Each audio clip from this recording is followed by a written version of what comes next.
Tonight on CTV, a CSU police officer is in hot water. Find out why. Then bus route detours are coming to campus. Find out where to expect these delays. And finally, how you can protect yourself from this cold and flu season. All this and more on CTV News at 7.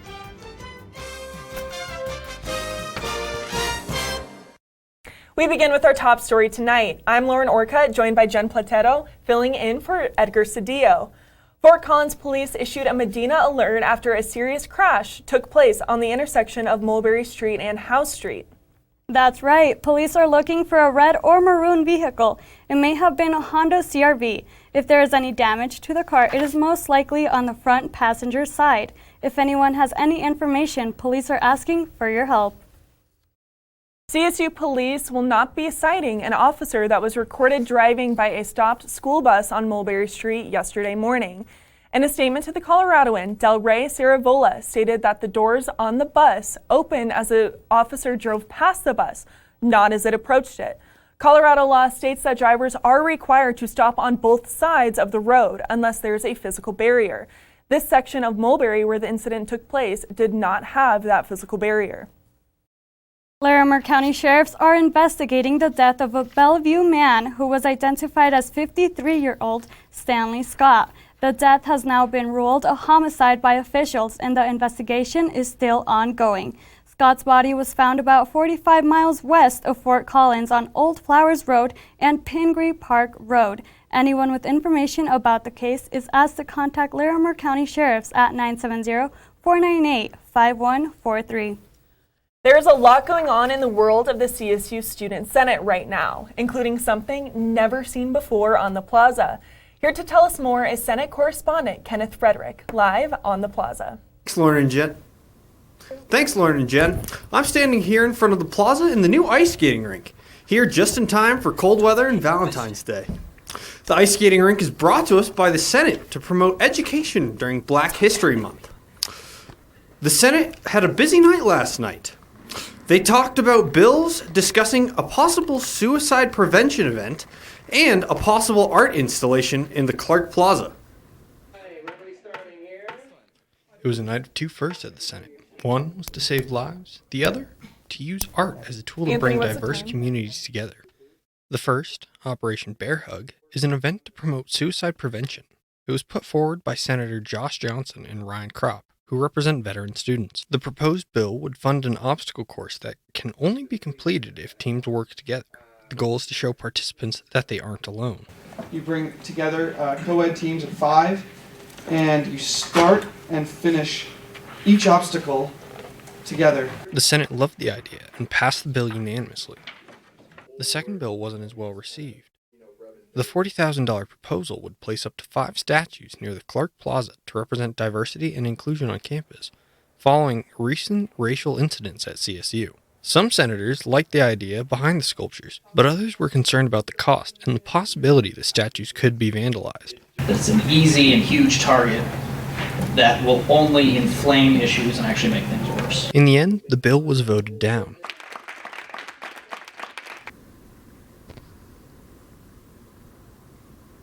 So, thank you, Kenneth, for that. Can you tell us what's going on next week? So far, the ice skating rink's been a pretty big hit.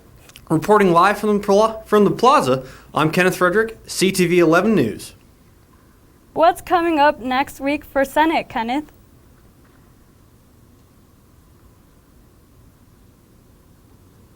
The Senate's getting some hands-on training with City Council. We'll have a complete update here and tell you how it goes. Thank you, Kenneth. The city of Fort Collins reached a $125,000 settlement with Kimberly Chancellor, the woman who sued the police department in 2017 after an off-duty police officer pinned her down outside of her apartment. According to the Coloradoan, this is just one of 4 cases of excessive force being filed against the Fort Collins Police Department. After some more snow last night, it feels like we have had snow these last couple of days. Will there be an end to the snow anytime? Let's check in with weather anchor Allie Small. Allie? That's right, Jen. After about 2 inches of snow last night, temperatures will make their way up. I'll have more on my full 5-day coming up later in the show. Thank you, Allie. With construction looming in the near future, students should expect to begin to see impacts of these projects all over campus. Now, one of these impacts will be the Around the Horn bus route. Riders should begin to see impacts around March. The line is being detoured on University Avenue, making its way towards College Avenue. The university says with the bus route now crossing the train tracks, students should expect delays from time to time. The city of Fort Collins is planning to close a section of Horsetooth Road and LeMay Avenue this upcoming weekend. The closure is expected to take place from Saturday morning until Monday morning. Westbound Horsetooth and northbound LeMay will remain open while the city works to fix a water line. The city asks residents to avoid the area or find alternate routes. Well, it seems like flu season is upon us, and there has been a large increase from 44 states with high influenza activity last week to now a whopping 47. Now, don't fret just yet. There are ways to protect yourself from this rapidly growing virus. This flu season is spiking early and striking hard, leaving students locked in their dorm rooms and teachers canceling class. So in the United States and other countries in the Northern Hemisphere, we see it mostly from October through March. That's when it really peaks. Now take a look at this. Nearly every state in the country is experiencing high influenza-like illnesses, which often lead to other infections. You do get what's called secondary complications. They are less common, but especially if you haven't had a flu shot, you're more likely to develop a pneumonia. You can get a bronchitis, and those can be another viral infection. Now, of course, you can take precautions like getting your flu shot, taking vitamins, and making sure to stay hydrated. But is that enough? Over the last 10 years, not including the flu season we're in, there's been between 140 and 800,000 people hospitalized in the United States with the flu. It's clear that the flu isn't something to be taken lightly, especially because the virus doesn't seem to be going anywhere anytime soon. Now, something that the health center is now doing is giving out reusable thermometers. And on the back of these thermometers, they have a list of how you can determine whether or not you have the flu or just a common cold. All right, Jen, so do you know what today is? Well, if you're like me, it's just your typical Thursday afternoon, the 13th of February, Lauren. Well, it's actually Galentine's Day, but I agree. It's our day, Galentine's Day. Yes, it definitely is. Yes, definitely. But Valentine's Day is tomorrow, so that means it is time to get your sweet fix on. Entertainment anchor Krista McAllister went on the hunt for love.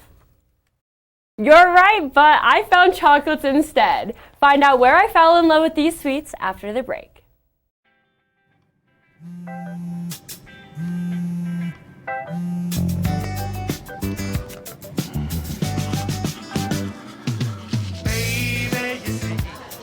You're so right for me, and I am right for you.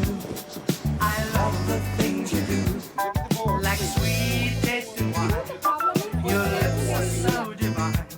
Your loving turns me on. My lonely days are gone. That's why I'm never gonna let you go. Never gonna let you go. Babe, I'm never gonna let you go. No, no, never gonna let you go.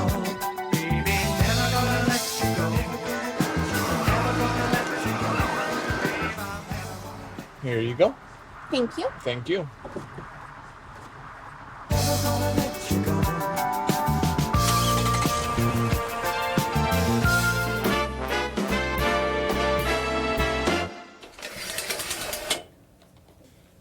What's poppin', Rams? I'm Krista McAllister here with all of the spice and entertainment for the end of your week. So let's get started. Folks here in Fort Collins are always looking for new places to get their drink on, and luckily a new place is coming soon. The Penrose Tap House and Eatery is coming to Fort Collins. Brought to you by the same group that opened DC Oaks Brewery and Brew House and Eatery, the restaurant will be moving into the Exchange where the Pizza Press used to be located. The Tap House will be opening their doors later this spring or early this summer, and they will have a selection of local beers, classic cocktails, and other liquor menus to choose from. So don't tap out this week so that you can be around for the opening. And speaking of alcohol, Coors Light is wanting to help you be a little less lonely on Valentine's Day. The beer company is helping people escape cuffing season by paying $100 towards dog adoption fees between February 4th and the 21st. Instead of attaching yourself to another person, you can attach yourself to a furry friend. And if you're one of those first 1,000 people to adopt a dog within those dates, Coors will make sure that this holiday is a little less rough. And next to dogs, there's another thing that makes holidays better, and that is being with friends. So keeping that in mind, I went to the first big semester event of a super passionate group here on campus. To kick off the spring semester, the CSU Esports Association is springing into action by hosting their semester LAN. This event allows casual and competitive gamers to gather together for one fun-filled day. Favorite part about the LAN is that we're all in the same room, so you're playing with your friend, and if you beat them, if they beat you, you just get to look at each other and kind of smirk or whatever. We're not all those hardcore people you see throwing equipment around the room. And we're also a lot friendlier and more social than people would expect. With over 780 on-campus and online members, connecting people within the club can be difficult. Usually when you get up and you meet with people and you're friends with them, it's a lot easier to have that kind of team dynamic that you need in order to win. As more people get involved and attend the LANs, the club is getting closer to achieving their goal of creating a computer lab on campus. A lot of it is a community aspect. A lot of it is we strive to provide a space for people on campus that play games. The LAN allows like-minded people to embrace their excitement about gaming. You don't have to play one of these 4 games that we offer competitive teams in. You can play anything and everything, and you'll find someone else to play. If you want to find out more about this group, you can join their Discord chat at discord.gg/CSU. Being around all those happy gamers made me smile almost as much as a trending video of a special dog in Fort Collins. Ian Kramer in Blodgett, a 7-year-old Australian cattle dog, coined the term barcore when Blodgett started jumping over and through different obstacles around Old Town and CSU. The tricks came naturally to these avid mountain climbers, and now they have gotten almost 11,000 views on Instagram. I wish I could do tricks as impressive as that. And now it's time for Krista's Catch, where I'll be talking about my favorite catch of the week. For today's edition, I am reviewing one of Fort Collins' most hidden chocolatiers, Nuance Chocolate. This bean-to-bar chocolate shop located in Old Town handcrafts their own chocolate bars, truffles, as well as a variety of hot and cold drinks. The ring of a bell welcomed me into the quaint brick store, and I was immediately drawn to the display of chocolate truffles. There was such a fun variety of flavors coming from beans from all across the world. Fun fact, Nuance offers a chocolate flight, where you can sample and compare chocolate from different continents. After looking at all of the chocolate, I couldn't wait to try some. I tried a salted coconut truffle, a honey lavender truffle, as well as the Ghana sipping chocolate. Both of the truffles were filled with a chocolate ganache center that melted in my mouth. And I don't know how they did this, but the truffle flavors were subtle but explosive at the same time. The sipping chocolate was absolutely luscious.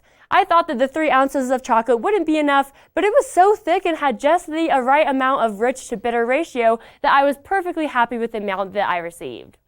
Based on my experience there, I gave Nuance a 5-star rating. The TripAdvisor rating was also 5 stars, so I'm in pretty good company. Overall, you could just tell that everyone working there had a passion for chocolate, and I loved the quality of the sweets, Choco-Lot.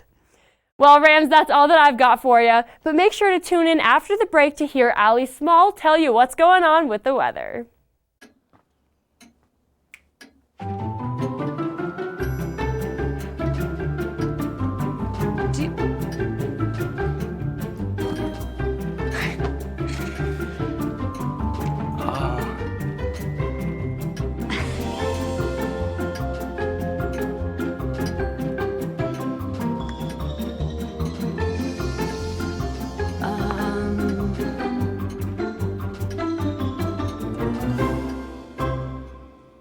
Listen, you're my friend. I noticed you haven't really been yourself recently.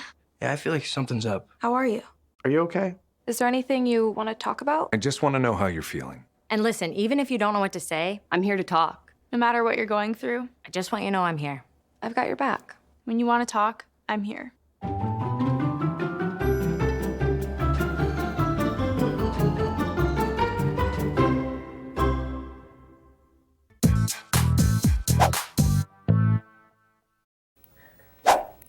What's up, Rams? I'm Allie Small, your Thursday night weather anchor. Let's get right into it with the current conditions. It is 22 degrees, mostly clear with about 5-mile-per-hour winds, and the sunset took place at 5:32 p.m. this evening. As you can see, snow, not a surprise at this point. Everyone's bundled up. There was a slight breeze, but it wasn't too bad, but I would still bundle up. But that didn't stop anyone from having fun at the plaza today. As you can see, you can't see any snow or mountains, but that's okay because we made up for it with our big snow piles on campus. Let's get into it with the overnight forecast. We have single digits all down the I-25 corridor, with the exception, all 8s with the exception of 7 at Denver. And then if we look over at the east side, we've got single digits again with the exception of Burlington with 12 and Lamar with 15. Now let's look over at the west side. We see single digits again with the exception of Grand Junction with 15. As for tomorrow's forecast, Valentine's Day. Ladies, if you're thinking about breaking out that cute outfit for your date tomorrow, go for it. The high will be 50 degrees, mostly sunny, 9-mile-per-hour winds, not too bad, with a low of 23, and the sunset will take at 5:33 p.m. So if you want to go to Horsetooth to look at that sunset after your date, plan your dinner accordingly. So for tomorrow's highs, we've got scattered 50s all down the I-25 corridor. And then if we look over on the east side, we still have scattered 50s with Lamar with the highest at 57. And as we look over at the west towards the mountains, we've got scattered 40s with the exception of Gunnison with 34 and Craig with 39. I would bundle up if you're heading to the mountains this weekend. As for the 5-day weather forecast, our highest is tomorrow on Friday with a high of 50 degrees. It'll be in its 40s this weekend, so if you want to break in a hike, I think you could just bring a jacket. And on Monday, surprise, surprise, we have snow with a high of 38 and a low of 16. And on Tuesday, it'll be sunny, but it's going to get even colder with a high of 31 and a low of 11. Don't go away yet. Cameron Evig has the sports wrap-up after the break. Dad? Just 1 minute, okay? Hey, Bobo, do trees tell each other stories? I'm sorry. I'm afraid I don't know that. Hey, why don't we go find out?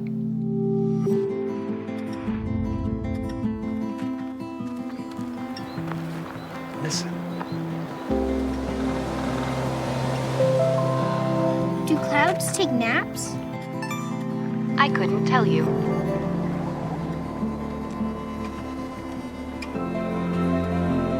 Can birds draw pictures? I don't have an answer for that. Dad, do stars visit their friends?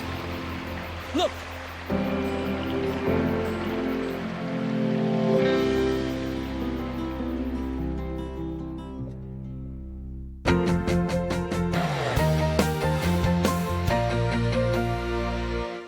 What's up, Rams, and welcome to another edition of Thursday Wrap-Up.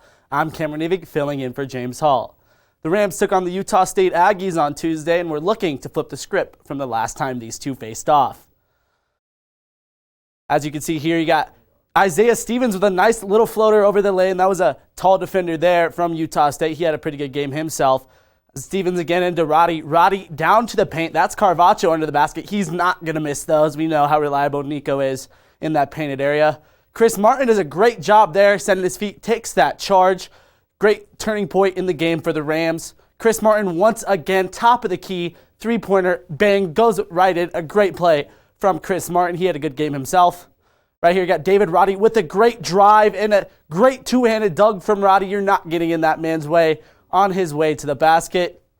Right here, you got Isaiah Stevens once again, the nice little mid-range shot. That shot was really clutch in the late part of the second half. This is the final shot of the game. Adam Thistlewood gets that rebound and just is not able to win that game there. Even with a big game for David Roddy, who finished with 10 points, 7 boards, and 4 blocks, it wasn't enough for the Rams to win in Moby, snapping a 5-game home streak. This loss also caused the Rams to slip from second in the conference down to 4th in the Mountain West. The Rams teams packed their brooms for the sweep as they traveled to Logan, Utah, also to face the Utah State Aggies. Jamie Bonarens led the way with 20 points for the Rams and were able to come out with a 67-61 victory. While Jamie Bonarenz had a great game, Mackenzie Ellis has been leading the way for the Rams with 10.6 points and almost 5 boards a game. Now it's time to look towards the future as the CSU women's basketball team will be hosting Wyoming on Saturday, with the Rams already being victorious in Laramie and the Cowgirls falling to 5th in the conference after losing their last 2. Wyoming will be looking to their top offensive player, Teresa Vitilova, to get them back on track. Vitilova is averaging 14.5 points a game and 5.5 rebounds per game, but has managed to only average half of an assist. Despite the obvious lack of ball movement, Vitilova had a good stat line of 16 points, 1 board, and an assist against the Rams earlier this season. She's going to need to be on the Rams' radar as they look for a conference win. Traveling up to Laramie is the men's team. After losing to Utah State on Tuesday, the Rams will need to get back into the win column as they attempt to regain the second place in the Mountain West. The matchup against Wyoming should work in the Rams' favor since the Cowboys are 1-12 in conference play, putting them at dead last. In fact, their only conference win was against San Jose State 2 weeks ago, and the Spartans are also living near the bottom of the conference. Look for the Rams to continue to play through Isaiah Stevens, who has been great this season so far. The true freshman Isaiah Stevens is averaging 13.6 points a game and is also leading the team in assists with 119. Coming off a good performance versus Utah State, look for a big game from him on Saturday. It is now time for Fact or Fiction, where I get a minute to determine if 11 questions are true or not. Now, James hasn't been able to finish all 11 yet, so I hope I can be the first one to finish it. With that being said, start the clock.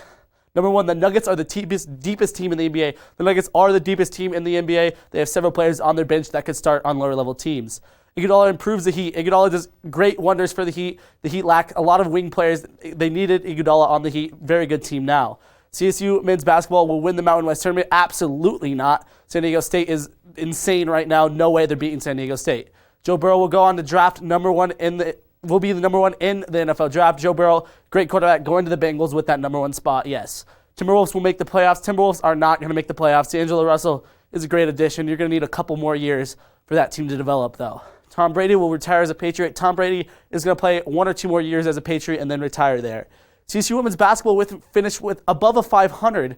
I think they will finish above a 500. They've been playing great. You got Annie, who's playing great for CSU. Mel Tucker made the right decision. Mel Tucker got paid a lot of money to go to Michigan State. We know how much money that organization has. Jimmy G is the problem for the 49ers. I was so close, almost beating James, but, that's all we have time for today, Rams. Be sure to keep up to date with all of your Rams sports by following CTV_sports on Instagram and Twitter, as well as tune into our Monday show where Ethan and Rachel will break down all of this weekend's action.